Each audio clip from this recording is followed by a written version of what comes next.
Well, Jim, we had a conversation a couple weeks ago, and we wanted to kind of bring that back and record it so that other people could hear what we were talking about because it was fascinating to me, as it always is with you, when we talk just about things that are taking place on our take on it, and what does the group say, and what does your guide say, and everything else. It's really fascinating, very validating as well too. So wanted to Yeah, share and that with things you. are moving so fast. To have these conversations is really valuable. I mean, for me, just to kind of listen to where you and the group are is a good sounding board to just kind of validate the things I'm hearing. And Yeah. sometimes it's 100% right on, sometimes it's 90% on. So that little variation begins to give me kind of new pieces to look and play with. So Right. I'm always grateful to have these kind of conversations. Kind of a new perspective to look at from time to time too. So yeah, there's so much going on between everything that's taking place with the Earth, everything that's happening, and the group has been talking about this portal that's opened, and what that Yes. means and what that looks like. And the more and more that I see what they're talking about now, I can see the effects of it. I didn't see it in the beginning, but I'm starting to really see what they were talking about and what is taking place with it. But it's an Yeah, interesting situation. let's start there Okay. because I find that that opening that kind of occurred in March around the time of the equinox was really fascinating at the time. And one of the aspects of it I watched in my analogy is it's as if the sun just came over the top of the mountain in the morning. This kind of beam of light came Yeah. in. It was kind of breaking up the veils, as we used to call them. But one of the pieces that I found was this really incredible sense of love in the heart. And I didn't understand that when it was a wonderful feeling, but I didn't understand it. But kind of as it's unfolded now into this part of the summer where we're beginning to play in passing this solstice, the piece that became so fascinating to me was consciousness was beginning to present itself in the form of intelligence, knowledge, and wisdom. It was just simply Yes. beginning to present. And I think that is a massive shift in humanity as a whole, and probably all that is. So, Yeah, no, I have to agree with you. And in March when we basically opened that whole portal and the whole thing started to change, you could feel it. I mean, you could feel the yes, excitement, yeah, you could feel the changes. Now the Earth is reacting in different ways as well. We've got all the things that are taking place with that, but at the same time, and it's very interesting that you talked about love because that's what the group keeps saying. How much love can you hold? How much can you hold in your being and walk with that on a daily basis? It sounds very simplistic, but it's not, and it's not easy to do, obviously. yeah. But And this word love is really deceiving yeah, in a way because we think we know what love is, and yet it's so vast. When you begin to break it down and you start to look at words and the feeling of words like gratitude, appreciation, even words like certainty and capable, when you feel those words, they're all heart words. And they basically are aspects of love presenting itself. And so when you begin to play in that context, love becomes really a pretty vast opportunity for possibility and joy. yeah, I agree. I absolutely agree. I think that's the big piece that we all have to figure out. We all want to do something. We all want to be there. We all want to raise our vibrations and so forth. But on this planet, we are so incredibly divided in many different ways. Yeah. And a lot of that is, just a lot of it's actually just the evolution that's going on. The group keeps talking about this crazy pendulum swinging back and forth, and how that does settle down at a certain point. Well, I keep waiting for that to happen because these Yeah. swings back and forth are just absolutely crazy for me sometimes. Yeah. And I'm not sure they're going to stop anytime soon. So, from my point of view, it's like, okay, how do you look at it differently? Right. How do you basically recognize these swings are going to happen? But how do you, as an individual, find balance, calm, present awareness, and observe what's going on rather than sticking your finger in the light socket, playing the game of Right. the swinging back and forth. And I Exactly. think that's really the message to the individual in this shifting space is kind of step back and find your own balance. And we get caught up in things like that. It's better to give than to receive concept that the religions have passed on forever. But I watch that, and so many people don't know how to receive. That's it. They're just giving, giving, That's it. giving, fixing, and let's fix the world. And when the world gets all fixed, then I can take care of me. Backwards, completely backwards. Exactly. No, you got to put yourself first. We're actually starting the group wants to do a whole thing on prosperity coming up and what that's really like. And they said, we're not experts at money because we don't deal with money, but we deal with prosperity all the time. So it's Yeah, kind of an yeah, and interesting concept to be working with that. I'm looking forward to that quite a bit. yeah, and the thing where this shift is going, it's moving into two configurations. The first one is because of all the culture wars and the pendulum swing, is going to be very dystopic. It's going to be really challenging. And one of the reasons is, and we'll talk about technology in a minute, but one of the reasons is the changes are so vast and so quick that the humanity can't stand and look at those changes and accept them. We're so caught up in our status quo, how it is, how it should be, and looking at the past to set the future in motion. And the past doesn't look anything like the future. That's right. And I think that's where the conflict is in people not knowing how to adjust and adapt and That's it. become kind of the abundance that's being presented.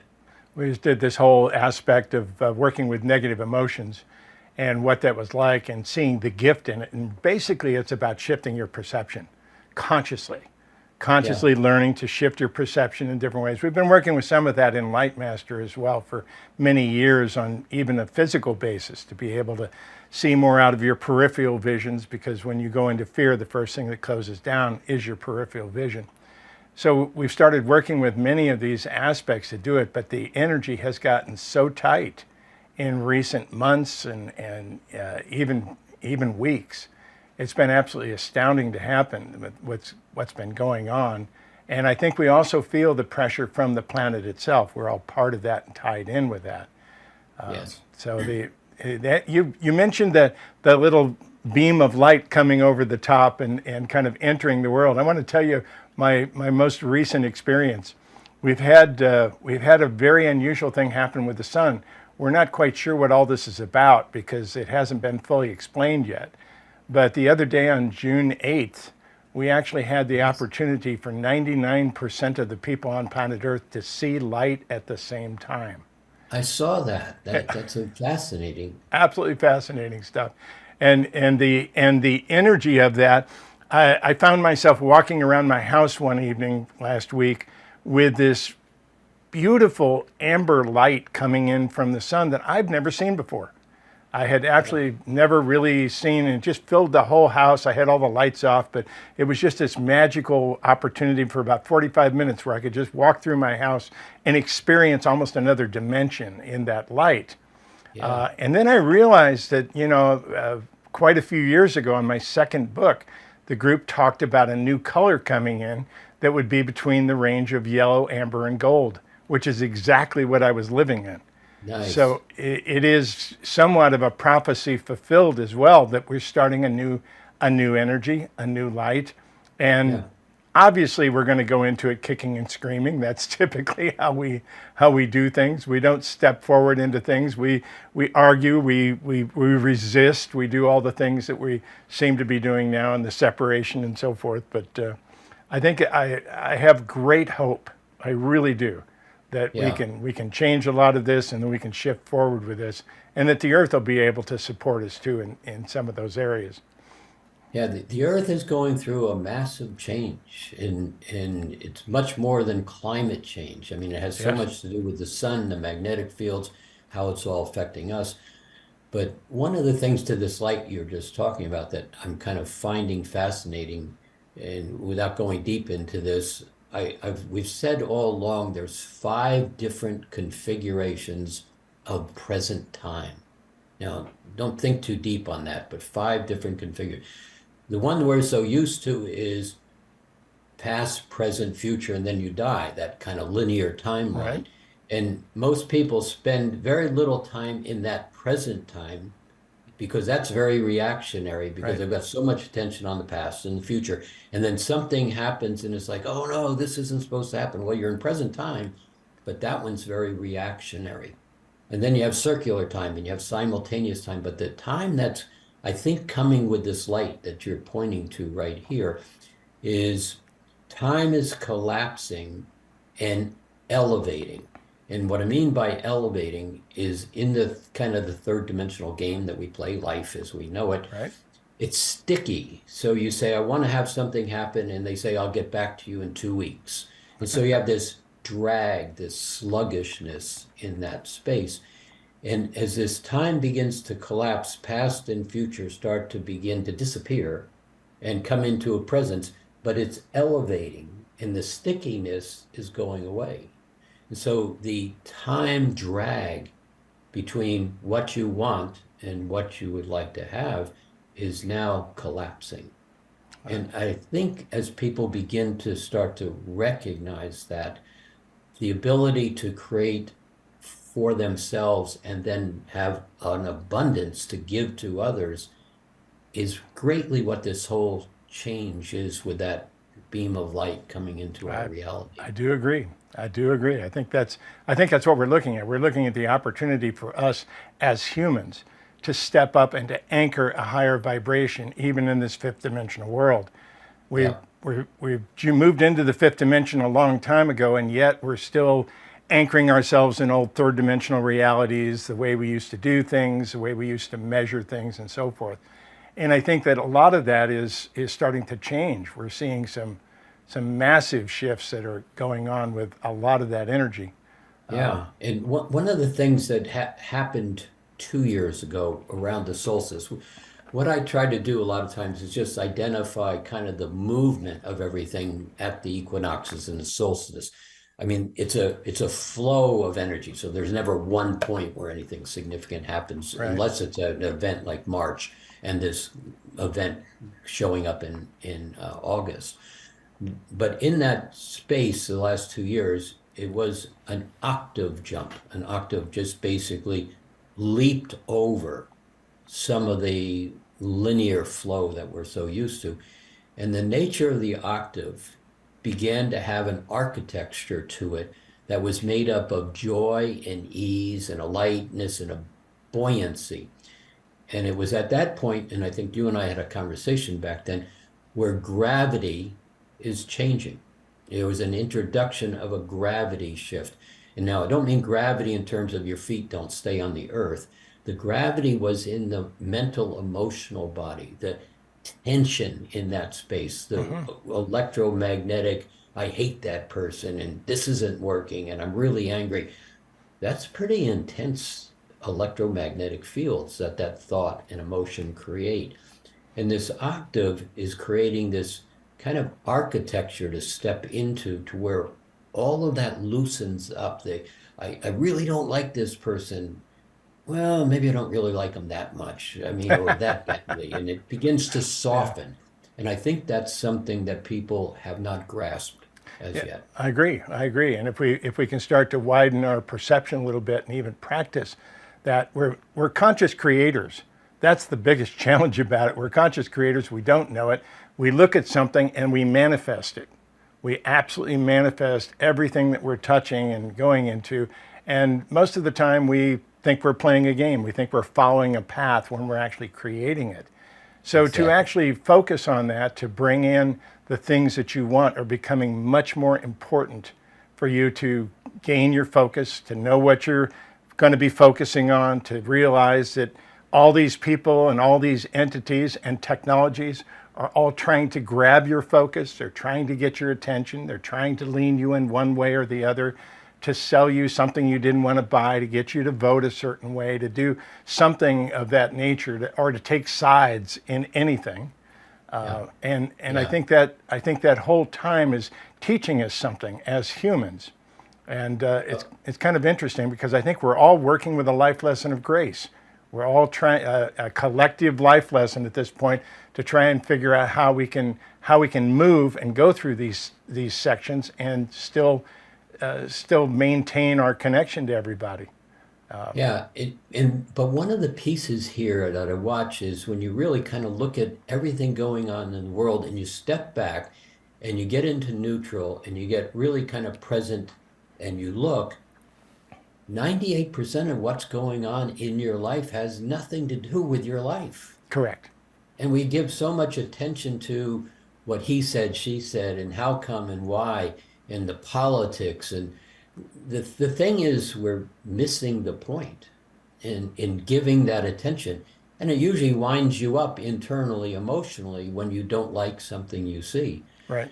One of the pieces of that is if you begin to start to look at everything you're looking at that you're reacting to as a mirror. It's a mirror. It's simply telling you that there's a little point of reception, resistance, resentment, whatever the word is, inside you, or inadequacy, or fear, or some level of internal judgment, or I don't like myself. That as you look at that, you go into resistance to it. And what you're really saying is go away, get out of my life. I don't want to look at this. But if you can look at it as a mirror and ask the question, where is that in me? And then begin to use some of the simple tools that you teach and we teach, is basically to simply dissolve that concept of Right. this is about me rather than about them. Just that construct begins to allow you to feel a whole lot better and get your finger out of that game of that electric light socket that you argue with day in and day out. I think that's absolutely true. I think that's part of what we see. And the technology has hurt, obviously.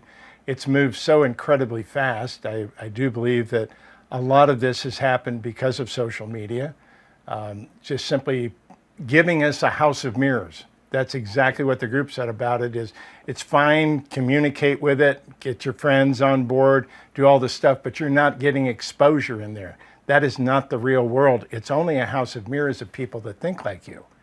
Yes, And that exactly. cuts out a lot of exposure to different things. And that's where we get a lot of the right and wrong ideas and concepts that one side or the other side is right. And of course, all the conspiracy theories that float out of that people grab hold of. We've been working a lot with the bodysuit. It's basically the group's way of describing our human experience in a different way. And it's been fascinating for me to see how they construct this whole thing, because you've got the spirit, you got the physical body, but you've also got this bodysuit that you wear that contains all of your belief systems. It contains we have two brains. We have the automatic brain, which reacts, and then we have the reasoning brain. The reasoning brain takes a lot of energy. The other one doesn't take energy at all. And the energy, the reaction brain is the one that's in the bodysuit. And it can be programmed many times by life experiences, by our past. We can program it by thinking about something and reevaluating something, but we generally don't. We generally just react a lot of times when we're pretending to be this human structure.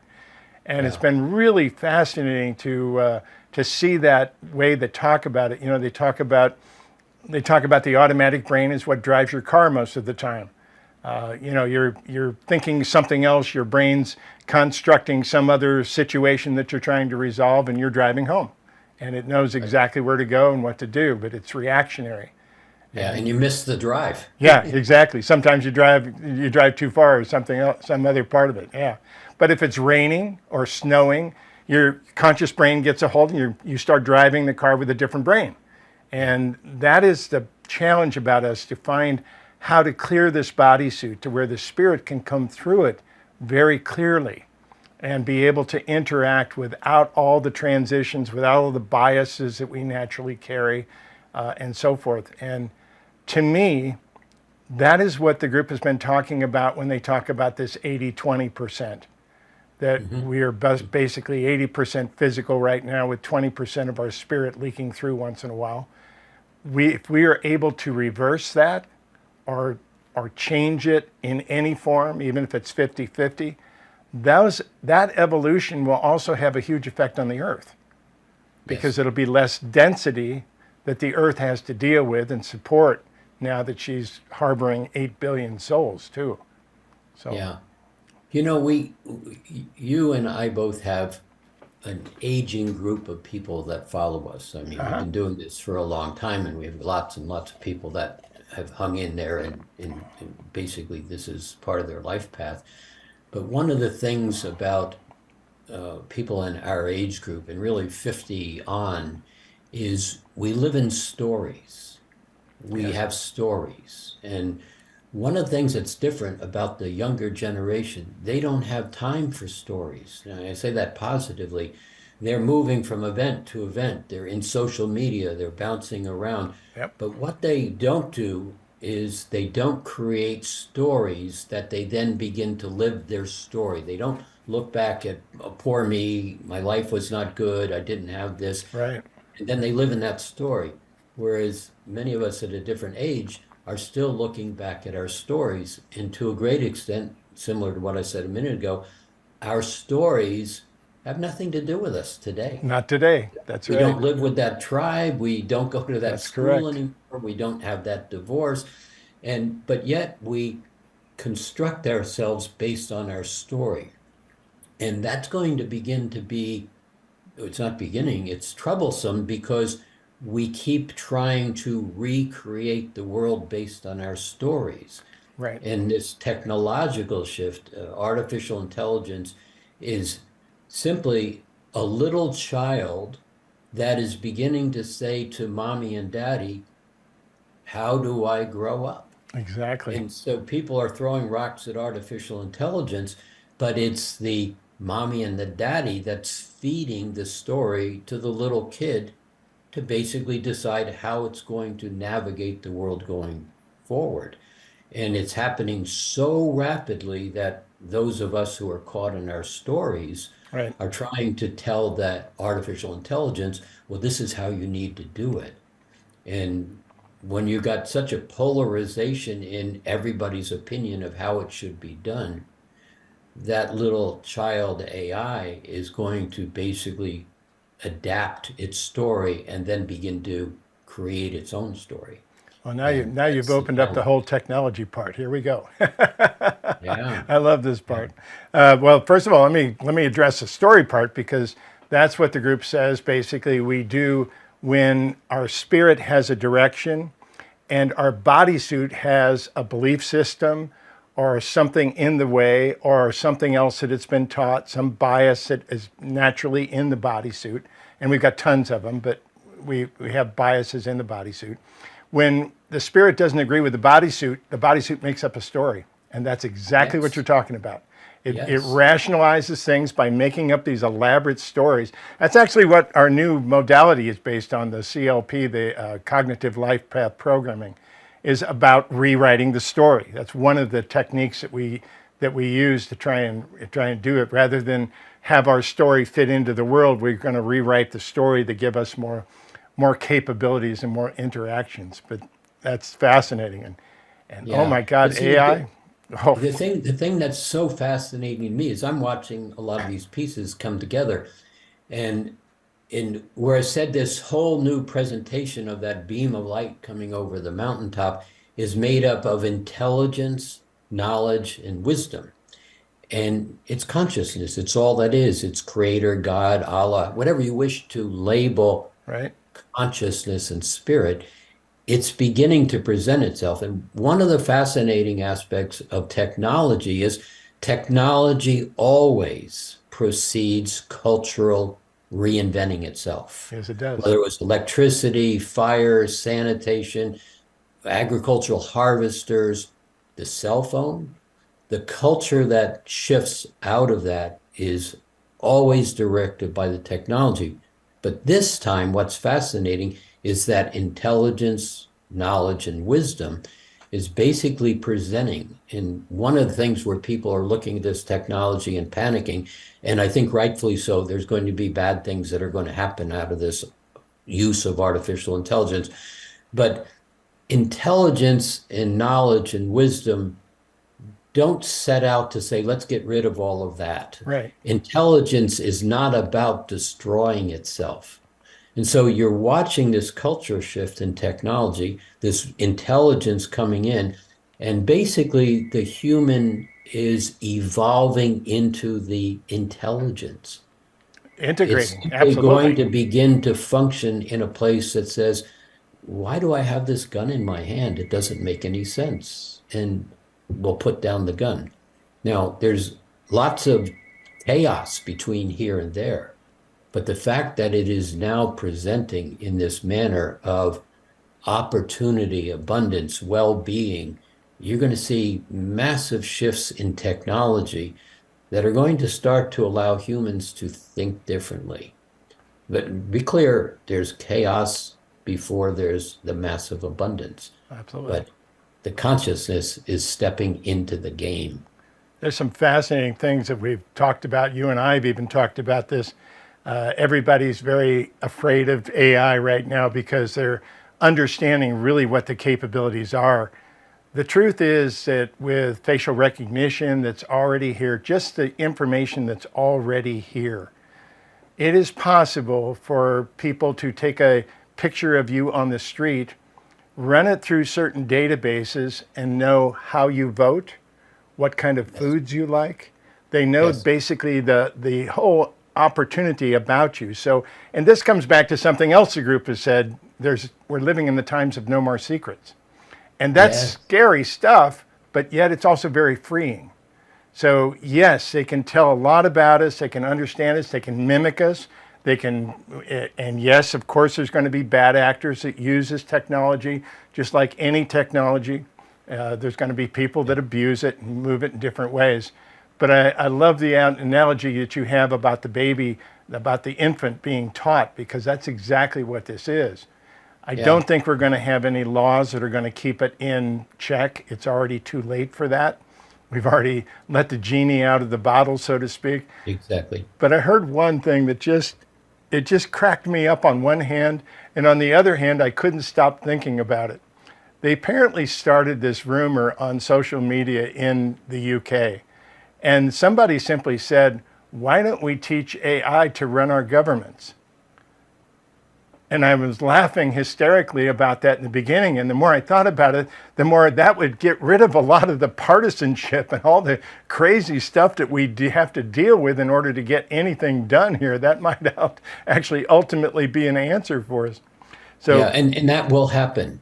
You know, I think so. One of the things first is AI is here and is very real in the system. So it's not coming, it's already deeply here. That's correct. But to your point of the government, and I've thought about this also, is you just look at ChatGPT, for example, right now, and it was presented in a very simplistic form, incomplete. It wasn't trying to sell you truth. It was just saying, here, go play with this. Something big is coming. But it introduced itself to the world. And the amazing thing about technological adaptation is within 5 weeks, over 100 million people had signed up for the use of that technology. I was one.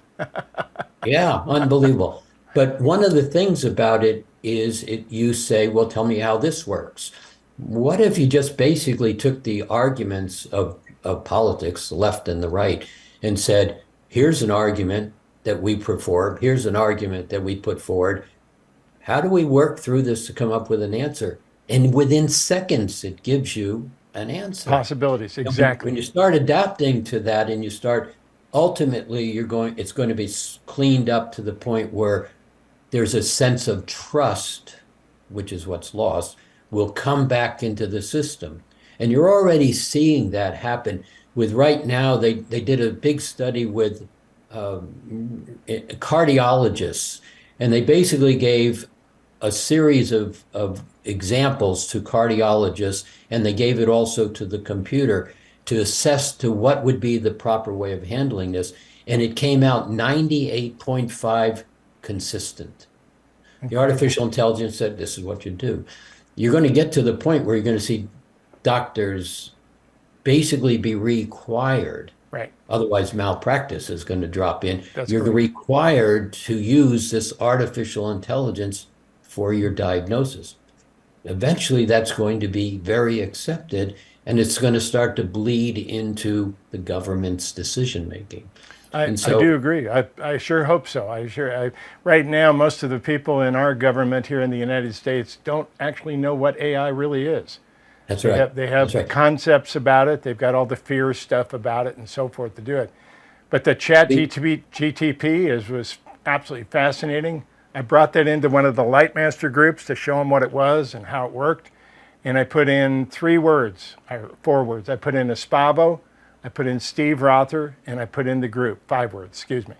And it came back with a thing that almost looked like a channel from the group.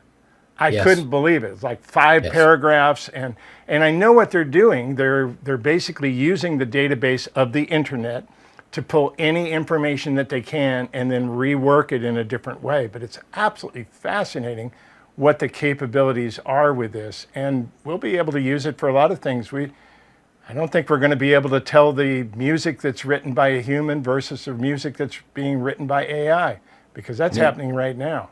That's happening right now. You know, the dystopian side of it is, and absolutely be prepared for this, that you are not going to be able to tell the truth as to whether this is truth or not truth in this coming election. That's true. Just be really clear about that. And if you understand that now, you're going to stay out of a lot of arguing and upsetness, Right. because you're going to see one candidate saying this and they didn't say that. Yeah. But it's so consistent. It's their voice, it's their mannerisms, it's their face, it's their moving around. So that's a dystopian side that's going to come very quickly.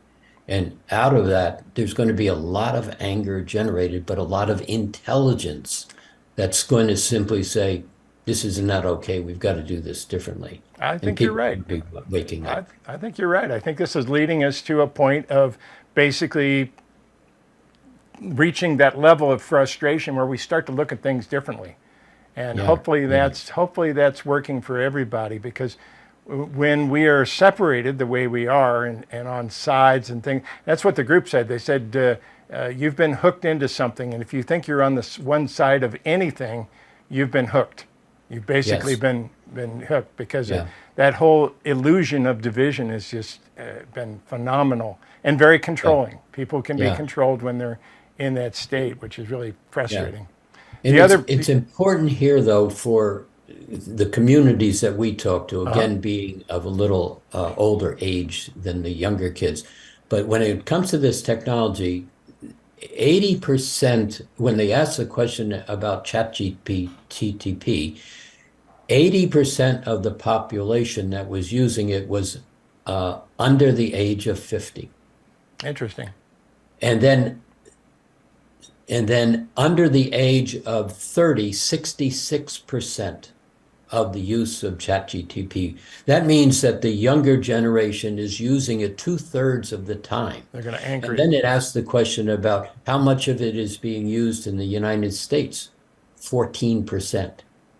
And so when you start to look at the demographics of technology, it's shifting in such a way that the aging population, baby boomers, no clue. We're Yeah, still in our, generally that's true. And on top of that, we have another one that the group has been talking about for some time that is kind of just, it's gone beneath the surface because we don't hear much about the advances, but quantum technology, quantum computers is the other level that is going to explode our universe in front of us with technology. It's basically going to bring a whole bunch of other things. And right now there's limited numbers of these computers that are around town. You can actually rent space on them. IBM has one you can rent space on, and Correct. Microsoft has one that you can rent space on, Google. But it's going to explode very quickly. And that's a fascinating way to look at this, because and the group's always said, when you have technological advances, it means that you already have the spiritual base to hold that. It doesn't mean that it's not going to cause problems in your societies. It is. It's going to.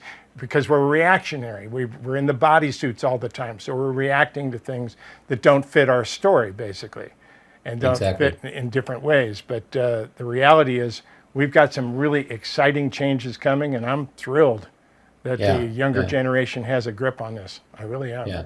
And I think the message to kind of our communities is pay attention. It's not, this isn't a direction, do something or watch out. There's no fear in this messaging that I think Right. either you or I expressing here. But it really, you're about to be confronted with something generally unimaginable to the bodysuit as you're talking about it. It simply is so caught up in our stories and our status quos that you're going to be very disrupted. And that doesn't mean bad. It just means start to notice, because we're not talking a future 10, 15, 20 years away. We're talking a massive disruption in how you perceive things in the next 2 to 3 years. Exactly. Exactly. And the shift on the planet is also playing into this. We've seen not only unusual things like this new light that's happening, but and I don't want to bring this up out of fear, but the planet is changing rather drastically. It's just why we had 4 days in a row where we set new records of heat on planet Earth. Yeah, The hottest yeah, days ever possible we had last Monday, and then Tuesday we set a new record. Wednesday we set a new record. I think Thursday we had a day off, and then Friday we set another record. yeah, So it is yeah. it is changing pretty drastically, and we can still anchor this. We can still stay here. We can still work with the earth in different ways. But I think it has a lot to do with our spiritual weight on the planet, and Yeah. basically how much we're relying on that in different ways. And that is an opportunity for all of us to step up, which is what this portal was all about. Opening up to other dimensions, bring some of our own perfection back, to be able to look at ourselves in a much more responsible way of who we really are at this moment, with all of our imperfections and everything else, and still step forward as spirits. Yeah, And and I think there's change. something happening here, and you've referenced this, and the group's referenced it, that, and correct me if I'm saying this wrong, that many of you are coming back, you're 300 years out Yep, in the future, coming back exactly. here to deliver a message. Did I understand that correctly? Yeah, no, that's exactly what they said, that many people Yeah, are here, especially many people that follow our work, you and I. yeah, There's a yeah, lot of people that came back from 300 years in the future. Everybody wants to know why they came back, what that was about, and so forth. And the group is giving me nothing on why they're back or any other part, but to ground this energy, to make choices in a positive way rather than to be reactionary. yeah. I'm sure that's One it. of the things that I'm aware of is so many people of this baby boom generation age didn't come here to particularly do anything, but you came here to hold the dream. That's right. Now, I'm referring to, I'm going to use this as the dream of Atlantis without going into Atlantis. There was a dream of a consciousness that was about well-being, fifth dimension, in physical form, operating as a soul in physicalness. That was the dream. And I think so many of us in this age group hold that dream with great passion when you Yep. start to, I mean, people burst into tears when I just make that reference to the dream of Atlantis. But it was the holding of the dream so that the millennials, these Gen Zs, this new technology, this intelligence of consciousness is being allowed to simply bring forth that dream. And in that context, I fully believe this is what's going on. I'm more than an optimist in where we're changing, but some assembly required here and there. Yes, some assembly required, exactly. some Yeah, some picking up the pieces as we crash them together. Yeah, exactly. But yeah, that is what happens though, and that is the most important part of it. That we were, like I said, we were just doing this thing on negative emotions, which was an interesting part to me. Why would the group want to be talking about negative emotions? And they really likened it to, we went back to the storyline. What is a story in your life? And if you were going to write a story, if you were going to be a playwright or going to write a book or anything of that nature, you have to have those negatives in there. You have to have the challenges. You have to have the things to overcome. You have to have the villain in your book. You have to have those different aspects of it and to work with it. And I think that's really what we're in as a collective of society right now, Yeah. reshaping itself, looking at things differently. Fortunately, we have new generations coming up with fresh eyes. We also have a lot of people who are waking up and holding the energy. And I do agree, that's what we basically call holding the energy. Even if you don't have an active part in something, you're here making a difference by who you are. And that's absolutely And I huge. think there's a piece of this evolution here that in this 3D game we play, it's duality, it's right, wrong, good, bad, should, Right. shouldn't, them, us. And that's been the kind of the part of the rules and structures of the 3D game board. But you step into this fifth dimensional space of well-being, it's not just good and bad, it's simply not good or bad at all. Those are choices that work or don't work. And if we can begin to recognize it is that's all it is, when you do something and it doesn't work, that's not a failure. It's just an oops. It's like, oops, that didn't work. Yeah, exactly. But if you're caught up in, I don't know what I'm doing, what's wrong with me? They said I'm never going to be smart. Right. And that's your story, which is the story of so many. You don't have the room to basically say, oops, as you look at what you're doing. This younger generation doesn't have the stories. So they go out and do something and it doesn't work. They back up, they ask somebody, they go online and look it up online in social network, and then they come back and do it differently. Yep. And you're watching a very different, and you and I go way back on this, way back into 1987 in the harmonic convergence, and then into the 90s and the millennials, the rainbow kids. This new evolution is coming of rewired, differently wired humans. And they're beginning to play out. And what you're watching is, with all this technology, with this intelligence, with this merging of consciousness and direction, you're watching the creation of a new human, a whole new species. You're I'm absolutely not right. talking about chips in your head technology.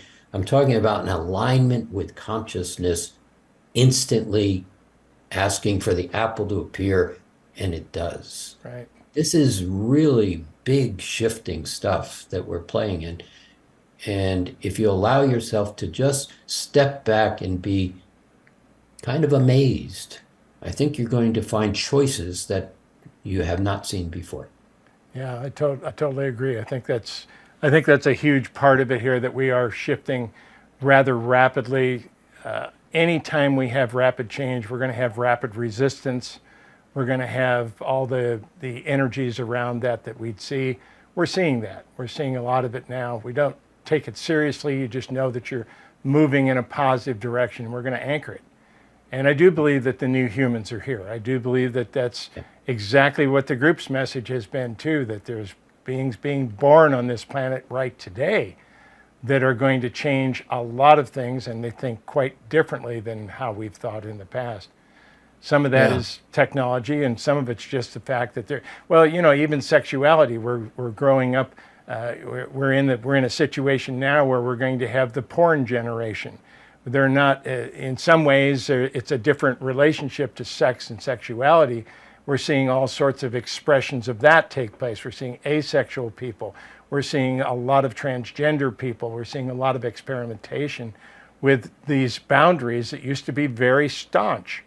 And they're not anymore. And I think it's really a good thing, even though that could be considered to be very negative.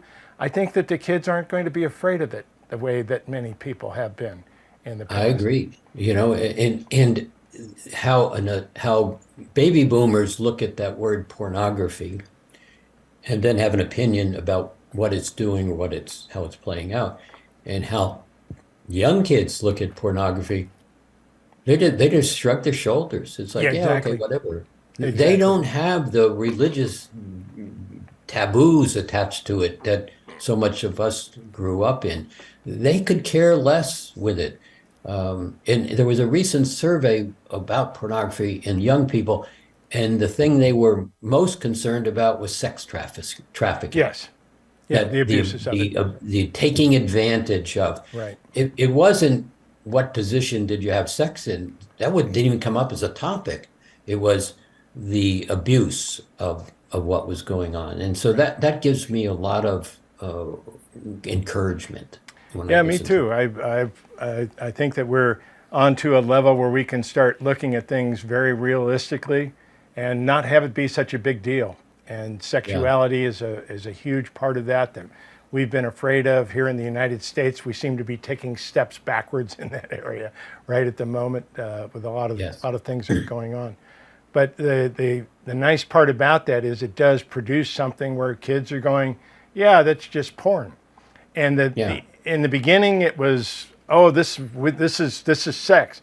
That's not sex. Sex and porn are two different things. So exactly, if we exactly. understand that, we know how it's made and what that's about, then it's a different type of situation. Yeah, But I think they're yeah. approaching it with a very realistic approach.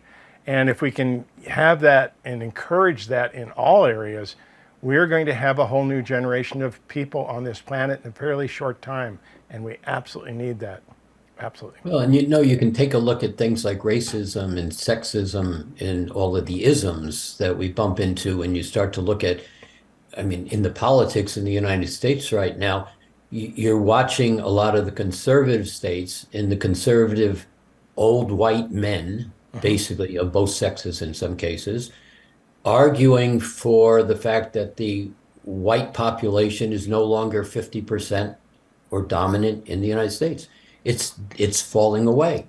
But you look at the young kids and they hang out with each other They and they don't don't care. have a lot of Yeah. differentiation. Yeah, So exactly. again, you're watching the stories and the different realities of how generations are beginning to look at it. So there's your clash that's going on pretty much across the board in the old versus the young, and my ideology versus your ideology, and I have Right. power, so I'm going to impose it over you. This whole thing around transgender is insulting Yes, on it the is. face of it, is you're telling kids that they can't experience themselves on their terms. And that's simply challenging in Yeah. today's world. I think we've got a fair amount of that going on in different areas, but I think you're absolutely right. It is an older generation that's doing that. And it's basically a lot of the people that were living by their stories. They're trying to bring their stories and enforce their stories on everybody else, enforce their Yeah, truth on everybody else. And I don't think it'll last. I do. no. We See, let's had a go back to that one point though, where it's we're living our story, and young kids aren't living that That's story. right. And so what would happen if you just simply began to really take a consideration that what's important to me, is it really, does it play in my life? So much of the events going on around me, the news media, the CNN, the Fox News, it's simply just bad news. Right. It's not telling you anything of significance. It's just creating anger and resentment and fear. And so, how do you wish to look at your world and choose what you wish to bring into your space? That's it. It's something That's that really we've it. said for some time, that the vibration of fear and the vibration of excitement are identical. One steps forward into possibility, opportunity, in excitement, and the other one steps back into doubt, uncertainty, and concern. One locks down, one expands. And when you can step out of the what's going on in driving my life and make a decision of what's important and what not to pay any attention to, your ability to simply get out of fear and step into excitement is so much more comfortable than it's ever been before, without all those additional factors that we keep pulling into our life as Right. important. Right. No, I agree with you. I think a lot of what is happening is we're living by the old third dimensional rules, not looking at the possibilities of the fifth dimension, which is so direct, so Yes. quick, so untainted by all the stories, all the things of that nature, and people are learning to live in a different way and really control their own creation abilities. Yeah. That's really Yeah. what this We, is. yeah, we identify fifth dimension as simply well-being. That's it. We don't put any other words on it except when you say, well, what's well-being? It's co-creation, joy, excitement, appreciation, gratitude, integrity, honesty, laughter. There's those love words again from the heart that Right. basically create an alignment with the ability to enjoy one another without having to wait for the other shoe to drop. Yep. Good point. We do like to play those games, though. humans love We do. humans love the games. It's kind of how we Yeah. get wrapped up in some of it. It's fascinating. But I Yeah. do see a change. I see a lot of things going on. We're starting to get very direct with people. People are in our people that follow my work and follow our work in particular seem to be getting very focused. Yes. Yeah. They're not there just to have a meditation or to go. They want to do something. They want to step into it. They want to create what their passion is. They want to move at this point. And Yeah. I've seen a change in our Yeah. people as a result of that. And the material we presented as well to try and keep up with all of that and give them the tools necessary to really step Yeah. into it. But Yeah. I'm excited. I'm very I'm excited about excited it. too, and the message that you and the group deliver is right on, and it's very important. And we have our own messaging and grouping. The interesting part is it's really the same messaging, That's it. just a little different words or a Yep. little different expressions or a little different intention of focus. But our intention is to teach tools and concepts and alignments that allow you to choose how to live your life. And it's in between what we're both doing, I'm excited about the possibilities for where we're going. I am too. I am too. And it's fun to get together with you because now we can actually talk about some of the things that we have in common. Even though we're using different words to describe it, we are describing the same thing. It's Yeah, absolutely and it's fascinating. always fun again to listen to you and the group because it just kind of tweaks my approach into what I'm doing. And you'll say something every once in a while, and I go way back on this where I used to just listen to get new ideas, Right. and I think that's where we are a nice, fun sounding board for each other. Awesome. Awesome. Jim Self, thank you so much for doing this today. I'm glad we had a chance. Like I said, we had this conversation a couple of weeks ago, and we decided to record it and have Yeah, the conversation publicly so people could kind of see what both of us are thinking and where we're at. So yeah. I We should open the check in and do opportunity to this do it once in a while. every few months. I Yeah, think that's what it'd I'm be fun thinking. to. That's exactly what Yeah. I'm thinking. Sounds good, Thanks. Jim. Thanks for being with us, buddy. We will do this again soon. Great. Thanks. I appreciate you. And that's all for now.